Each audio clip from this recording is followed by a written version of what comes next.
ஆண்டவராகிய இயேசு கிறிஸ்துவின் நாமத்தில் அன்பின் வாழ்த்துக்கள். நம்முடைய வாழ்க்கையில் நாம் முன்னேற முடியாதபடி காணப்படும் தடைகளை தகர்ப்பது எப்படி என்று போதகர் பால்யாங்கிச்சோ தனது கட்டுரையில் இவ்வனமாக எழுதியிருக்கிறார். இந்த காணொளியை முழுவதுமாக பாருங்கள். இது உங்கள் வாழ்க்கையின் தடைகளை தகர்த்து நீங்கள் ஆசீர்வதிக்கப்பட நிச்சயம் உதவும் என்று நாங்கள் நம்புகிறோம். இயற்கை சில நேரங்களில் சீறுகின்றது, புயல் வீசுகிறது.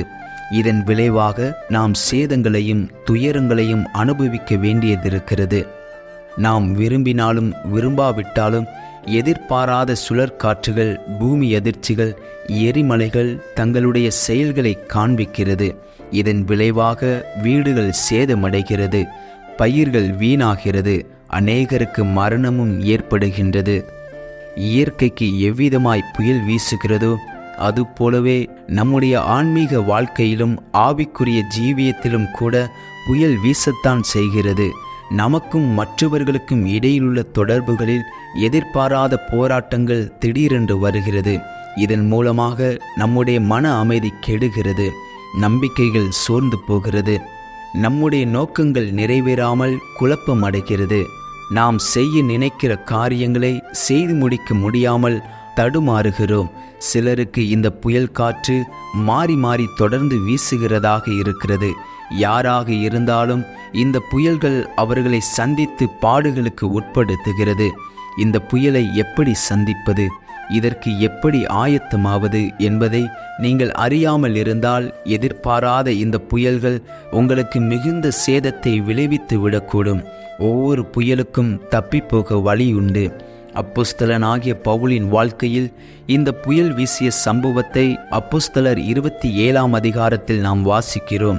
அவர் எவ்விதமாக அந்த புயலை சந்தித்தார், எவ்விதமாய் நடந்து கொண்டார் என்பதை நாம் தியானிக்கும் போது அதன் மூலமாக நாம் அநேக அருமையான ஆவிக்குரிய பாடங்களை கற்றுக்கொள்ளுகிறோம். அவர் இயேசு கிறிஸ்துவினுடைய சுவிசேஷத்தை அறிவித்தபடியினால் மற்ற காவலில் உள்ள கைதிகளோடு கூட ரோமாபுரிக்கு பிரயாணம் பண்ணி கொண்டிருந்தார். அது மழைக்காலமாக இருந்தபடியினால் அவர்கள் அவ்விடத்தை விட்டு தென்மேற்கையும் வடமேற்கையும் நோக்கியிருக்கும் கிரேத்தா தீவில் உள்ள பேனிக்ஸ் என்ற இடத்தில் சேரக்கூடுமானால் சேர்ந்து மழைக்காலத்தில் தங்கும்படி அநேகர் ஆலோசனை சொன்னார்கள். இது அவர்களுடைய மனுஷீக அறிவிலிருந்து ஏற்பட்ட ஒரு ஆலோசனையும் வழி நடத்துதலுமாக இருந்தது. ஆனால் பவுல் அப்போஸ்தலனுடைய உள்ளத்திலே கர்த்தருடைய குரல் வேறு விதமாக தொனித்தது.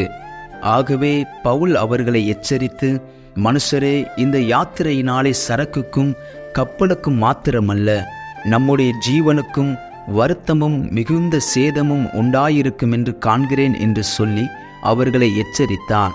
ஆனால் 100க்கு அதிபதியோ பவுலினால் சொல்லப்பட்டவைகளை பார்க்கிலும் மாலுமியையும் கப்பல் எஜமானனையும் அதிகமாய் நம்பினான். இன்றைக்கும் ஜனங்கள் தேவனுடைய வார்த்தைகளை கேட்பதற்கு பதிலாக மனுஷருடைய ஆலோசனையை கேட்பதையே விரும்புகிறார்கள். முடிவில் மனுஷருடைய ஆலோசனைகள் தவறாகும்போது அதன் விளைவினால் அவர்கள் வேதனையையும் துயரங்களையும் தோல்விகளையும் அனுபவிக்கிறார்கள். நம் ஒவ்வொருவரையும் 2 விதமான குரல்கள் இடைவிடாமல் சந்தித்து கொண்டே இருக்கிறது. ஒன்று பரலோகத்திலிருந்து வருகிற குரல், மற்றொன்று பூமியின் எல்லைக்குள் அடங்கியிருக்கும் குரல். நீங்கள் வேதத்தை வாசிக்கும்போது, தேவனுடைய ஆலயத்திற்கு சென்று பிரசங்கத்தை கேட்கும்போது பரலோகத்தில் இருக்கிற தேவனுடைய குரல் உங்களுடைய உள்ளத்தில் தொனிக்கிறது. அதே நேரத்தில் நீங்கள் உலகத்திற்குள் பிரவேசிக்கும்போது உலகத்தின் பலவித ஞானங்கள், தத்துவங்கள், சாத்தானின் குரல்கள் உங்களுடைய காதுகளில் தொனிக்க ஆரம்பிக்கிறது. அன்றைக்கு பவுல் அப்போஸ்தலன் பிரயாணம் செய்த கப்பலின் மாலுமி ஒரு தீர்மானம் எடுக்க வேண்டியதாயிருக்கிறதைப் போல நீங்களும் ஒரு உறுதியான தீர்மானம் எடுத்தே ஆக வேண்டும்.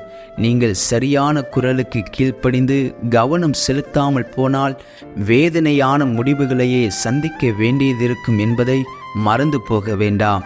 சில வேளைகளில் பிரச்சனைகளெல்லாம் மலை போல மிகவும் பெரிதாகவும் தீர்க்க முடியாததாகவும் இருக்கக்கூடும். இன்றைக்கு எவ்வளவோ விஞ்ஞானமும் அறிவும் பெருகி இருந்த போதிலும் கூட நாம் சரியான தீர்மானம் எடுக்க முடியாதபடி இன்னும் கஷ்டப்படுகிறோம். இன்னும் வெற்றியில்லாத வாழ்க்கையை வாழ்ந்து கொண்டிருக்கிறோம். அன்றைக்கு பவுல் அப்போஸ்தலன் சொன்ன வார்த்தைகள் தேவனிடத்திலிருந்து வந்த வெளிப்பாடுகளாக இருந்தது. அவை அந்த பிரச்சனைகளுக்கு சரியான தீர்வாய் காணப்பட்டது. வேதத்தின் சத்தியங்கள் எல்லா காலத்திற்கும் உரியது. அங்கே தேவனுடைய அளவில்லாத ஞானத்தையும் அறிவையும் நாம் அறிந்து கொள்ளுகிறோம். வேதத்தின் மூலமாக தேவனுடைய குரல் நம்மோடு கூட தெளிவாக பேசி தவறான வழிகளில் நாம் செல்லும் போது நம்மை எச்சரிக்கிறது, நேரான வழியில் செல்லும்படி நம்மை ஊக்கப்படுத்துகிறது. நாம் வேதத்திற்கு செவிசாய்க்கும் போது எல்லா பிரச்சனைகளும் விலகி போகும், எல்லா சூழ்நிலைகளும் சுமூகமாகிவிடும். வேதம் எவ்வளவு அருமையான வழிகாட்டியாக இருந்த போதிலும் கூட அநேகர் அதை அசட்டை செய்வதும் புறக்கணிப்பதும் வேதனையாக இருக்கிறது. நாம் ஒவ்வொரு நாளும் வேத வாக்கியங்களின் அடிப்படையில்தான் நம்முடைய தீர்மானங்களை எடுக்க வேண்டுமென்று கர்த்தர் நமக்கு தெளிவுபடுத்துகிறார். தேவ பிள்ளையே, வேதத்தை நீ தொடர்ந்து வாசிக்கும்போது ஆவியானவர்தாமே தேவன் உனக்கு கொடுக்கிற வாக்குத்தத்தங்களை உனக்கு வெளிப்படுத்தி காண்பிப்பார். உன்னுடைய வாழ்க்கையில் ஏற்படும் ஒவ்வொரு பிரச்சனைகளுக்கும் தக்கதாகவும் விசுவாச பயிற்சிகளுக்கு தக்கதாகவும் அருமையான வாக்குத்தத்தத்தை தேவன் உனக்கு தந்தருளுவார். அந்த வாக்குத்தத்தங்கள் எல்லாம் ஆம் என்றும் ஆமேன் என்றும் இருப்பதை நீ உணர்ந்து கொள்ளுவாய். அவைகள் உன் வாழ்க்கையில் அருமையாய் வந்து பலிக்கும். தேவன் உனக்கு ஒரு வாக்குத்தத்தத்தை தரும்போது அந்த வாக்குத்தத்தத்தையும் தேவனையும் முற்றிலும் சார்ந்து கொள். ஒருவேளை வெளிப்பிரகாரமாக அந்த வாக்குத்தத்தம் நிறைவேறாதது போல காணப்படலாம், எந்த மாறுதலும் ஏற்படாதது போல தோன்றலாம். ஆனால் வாக்குத்தத்தம் பண்ணினவர் உண்மை உள்ளவர் என்பதை மாத்திரம் மறந்து போகாதே. தொடர்ந்து கர்த்தர் மேல் விசுவாசம் உள்ளவர்களாக இருங்கள். அவர் தன்னுடைய வாக்குத்தத்தங்களை நிறைவேற்ற உண்மை உள்ளவராக இருக்கிறார். வட கொரியாவில் உள்ள கம்யூனிஸ்ட் அரசாங்கம் தென் கொரியாவை முற்றுகையிட்டு கிறிஸ்தவ மார்க்கத்தை அழிக்க தீர்மானம் செய்தார்கள். அப்படியே அவர்கள் 500 ஊழியர்களை கொன்று 2000 ஆலயங்களை நிர்மூலமாக்கினார்கள். ஏராளமான ஊழியக்காரர்கள் உயிருக்காக தப்பி ஓட ஆரம்பித்தார்கள். ஒரே ஒரு ஊழியக்காரர் தான் மரித்தாலும் பரவாயில்லை என்றும் தன்னுடைய சபையை நடத்தியே தீருவதென்றும் முடிவு செய்தார். பகல் நேரத்தில் அவர் பிடிபட்டு விடாதபடி மலைகளில் போய் ஒளிந்து கொள்ளுவார். மாலை நேரத்திலும் இரவு நேரத்திலும் ஜனங்களை சந்தித்து ஊழியம் செய்வார். ஒரு குளிர்காலத்தில் பனி மிகவும் அதிகமாய் பெய்தபடியினால் அவர் தன்னுடைய வழியை தவற விட்டுவிட்டார். பட்டணத்துக்கு செல்லுகிற பாதையை தேடியும் அவரால் கண்டுபிடிக்க முடியவில்லை. மாலை நேரம் வந்தது. மிக குளிராக இருந்தது. பாதை தேடி அலைந்தபடியினால் மிகவும் களைப்படைந்தார். பசியினால் சோர்ந்து போனார். எவ்வளவோ முயற்சித்தும் அவரால் பாதையை கண்டுபிடிக்க முடியாமற் போகவே கடைசியாக கொட்டுகிற பனியில் முழங்கால் படியிட்டு ஆண்டவரை நோக்கி, ஆண்டவராகிய இயேசுவே, என்னுடைய வாழ்வும் மரணமும் உம்முடைய கையில்தான் இருக்கிறது. நான் என்னை உம்முடைய கைகளில் பரிபூரணமாய் ஒப்புக் கொடுக்கிறேன். நீர் என்னை தப்புவித்து நிலைநிறுத்துவீர் என்று உம்முடைய வாக்குத்தத்தங்களை விசுவாசிக்கிறேன். இனிமேல் என்னால் எங்கும் நடக்க முடியாத அளவு சோர்வுற்றிருக்கிறேன். இந்த பனிக்கட்டியில் படுத்து உறங்குவதைத் தவிர வேறு வழி இல்லை. ஆகவே அருமை ஆண்டவரே, நீர் என்னை ஒரு போர்வையினால் போர்த்தி முழு இரவும் என்னை பாதுகாத்து கொள்ளும். ஆமேன் என்று சொல்லி அவர் தூங்க ஆரம்பித்தார். அந்த இரவெல்லாம் மிக அருமையாக தூங்கி அதிகாலையில் எழும்பிய போது அவருடைய சரீரம் நன்றாக வெப்பமாகவும் நல்ல ஆரோக்கியமுள்ளதாகவும் இருந்தது. அவர் தன்னுடைய கண்களை திறந்தபோது ஒரு பெரிய புலி அவரை அணைத்து கொண்டு படுத்திருப்பதை பார்த்தார். இவர் கண் விழிக்கிற நேரத்தில் அந்த புலி அவரை தன்னுடைய கால்களினால் அணைத்து கொண்டு தன்னுடைய நாக்கினால் நக்கி கொடுக்க ஆரம்பித்தது. இவருக்கு அந்த புலியைக் கண்டு கொஞ்சமும் பயமே ஏற்படவில்லை.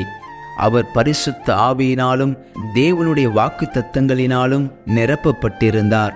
ஏதோ பழகிய சிறிய பூனையைப் போல அவரிடத்தில் அன்பாக பழகினது.